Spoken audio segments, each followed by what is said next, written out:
teamwork and the atmosphere. Everyone wants to succeed. We're going to truly be the technological leader in this industry. Quality. Quality. Quality. Matter of fact, we're the best. These are the faces and places of John Deere. And this is Deerescapes.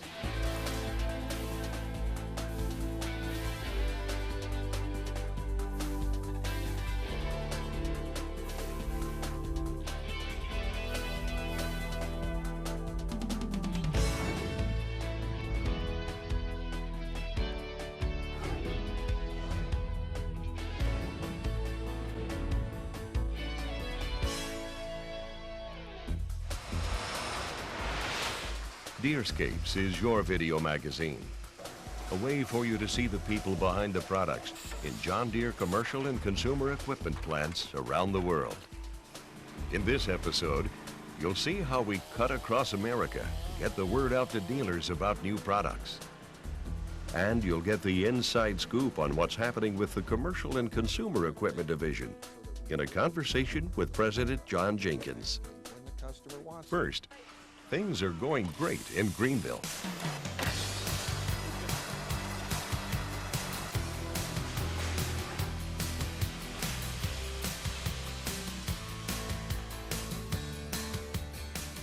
Hi, welcome to John Deere Greeneville. Welcome to John Deere Power Products. Welcome to John Deere Power Products, Greeneville, Tennessee.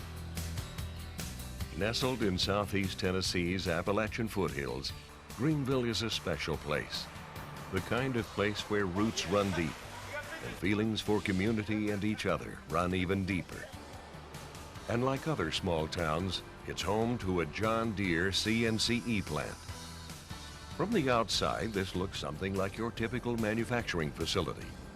But on the inside, well, things are happening here, here, and here. These aren't just employees.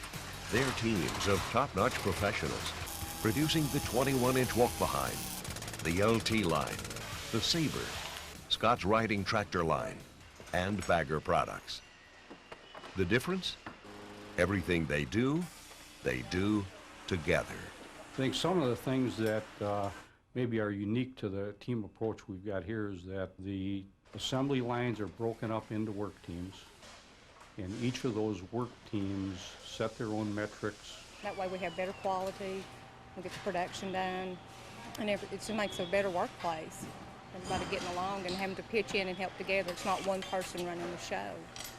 So teamwork's really made a big difference. Each employee has a meeting with their team every week, discuss their concerns or what's bothering them, what's good and bad about the team they're working with, how it can be better. We work on problems, try to figure out ways to improve our processes, anything that'll help us do our job better.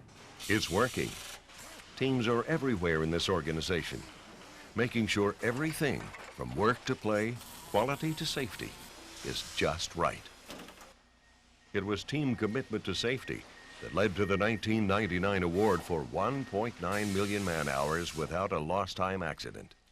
And this year, co-workers in Greeneville celebrated 3 million hours. One of the key factors in the achievement of the safety award at John Deere is the fact we have a team or task force that's committed to safety, and it's split up into 7 sub-task forces or committees and involves probably 40 or 50 different people all over the building. I think that's key to us getting where we are today. It was this same commitment to working together that won this plant the prestigious Tennessee Quality Award, a tribute to teamwork based on the Malcolm Baldrige Award. This criteria is based on the best practices of the best companies in the country, and by adopting those practices, it should make John Deere a more sound company and this plant a more competitive plant for our competitors and create more job security for everyone here. Teamwork also pays off where you would expect, on the production line. Greeneville will soon be the home of Project Lightning, a tractor with high-end features for a low price. Why Project Lightning? Because like a bolt out of the blue, it lights up this plant's horizon with 2 innovations, a new tractor and a new manufacturing process. The new process is based on a top-down philosophy. Every part that goes on it is built from the top down or from the side. The unit doesn't have to rotate or be turned around, turned sideways. It goes down the assembly line one direction, and all the components are designed to be put on from that direction. The bottom line, a new tractor every 22.5 seconds, as many as 750,000 a year, and a safer, smarter workplace. That's what teamwork is really all about.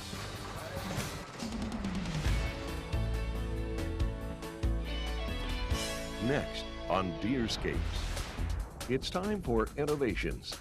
A look at what's working and perking in the company.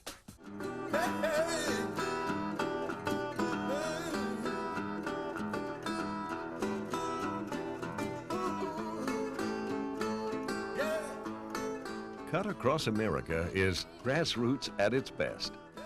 Instead of dealers having to go to John Deere goes to the dealers, bringing the latest innovations to locations around the country. I think Cut Across America is an excellent opportunity for us to get in front of our dealers. We have an opportunity on a one-to-one basis to go into their dealerships, but Cut Across America really gives us a togetherness and a feeling that we're together and we can reach them all at one point. The Cut Across America program is something very good that John Deere puts on for us dealers. It gives us an on-hands and in-depth outlook on what John Deere is coming up for now and the future.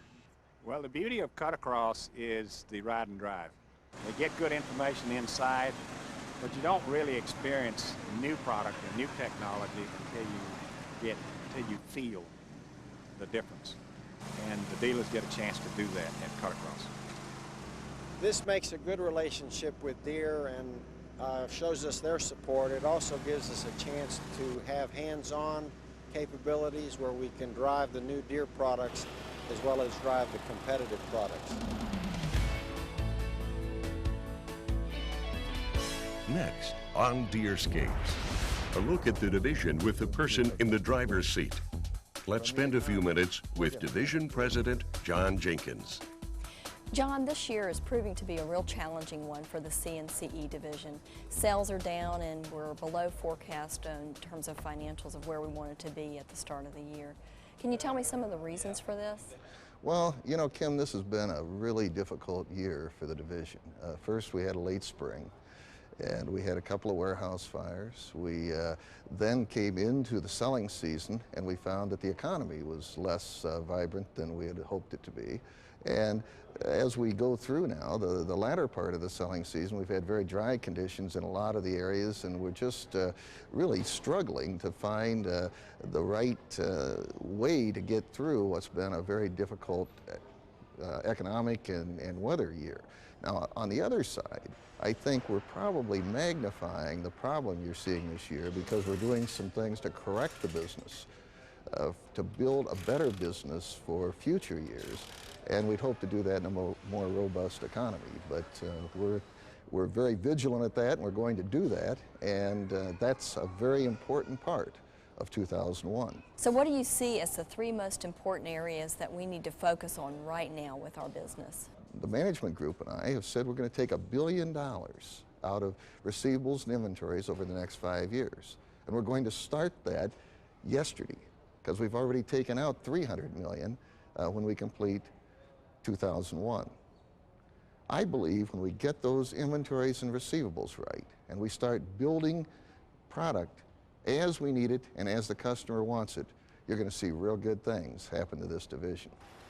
The second area that I think we have to concentrate on is more rapid new product deployment.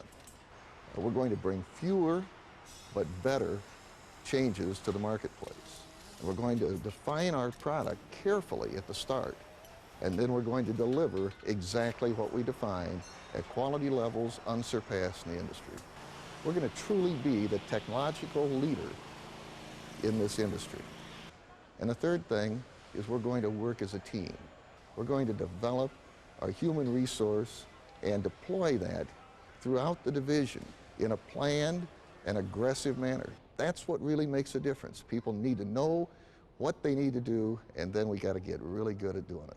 I understand we're working at changing our business from building to order to building to customer demand. Can you tell me what that really means and how that will impact the manufacturing units?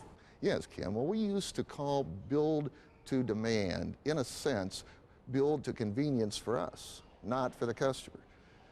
In Horicon, about 90% of the product is bought in a 5 to 6 month period.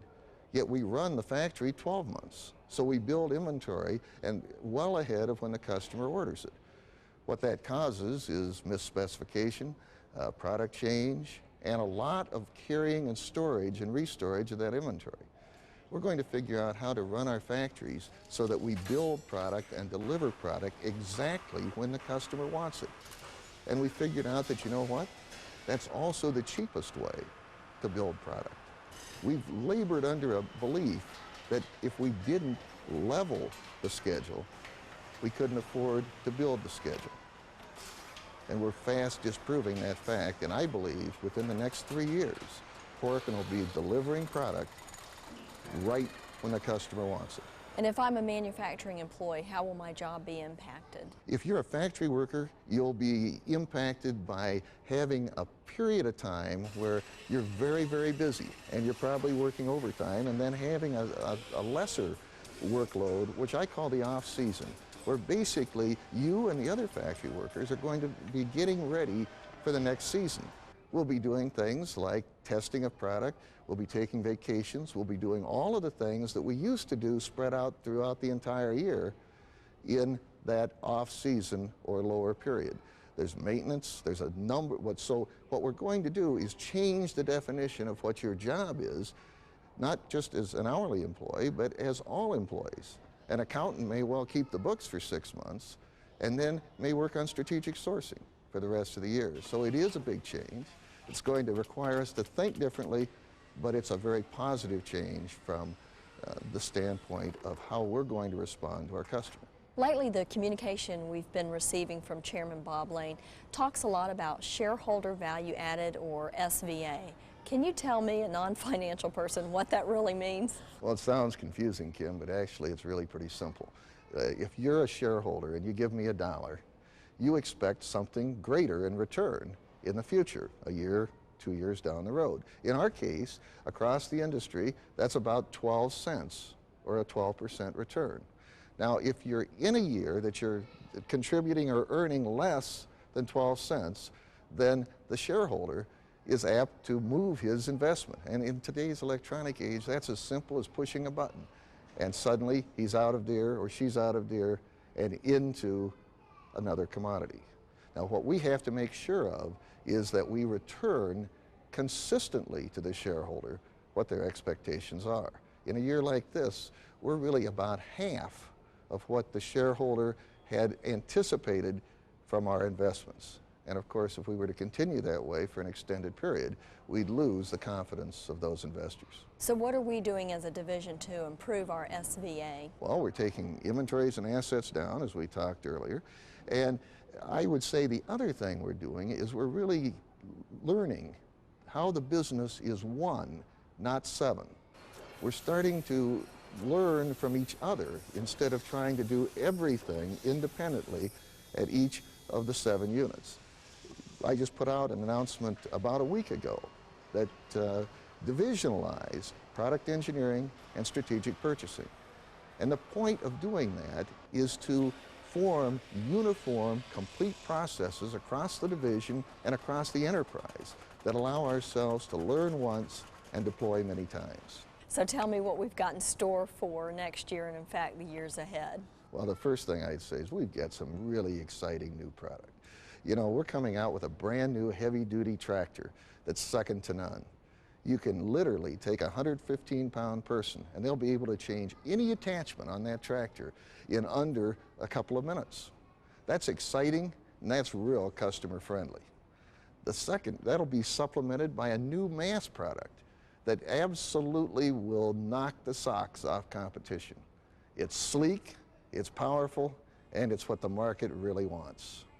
Behind that product drop, we're going to have some standardized processes that sweep across the division and help ourselves know that we're doing the right thing every time in delivering product and building product.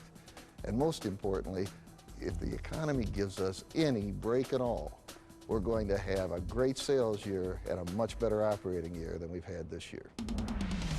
That's Deerscapes for today. See you next time.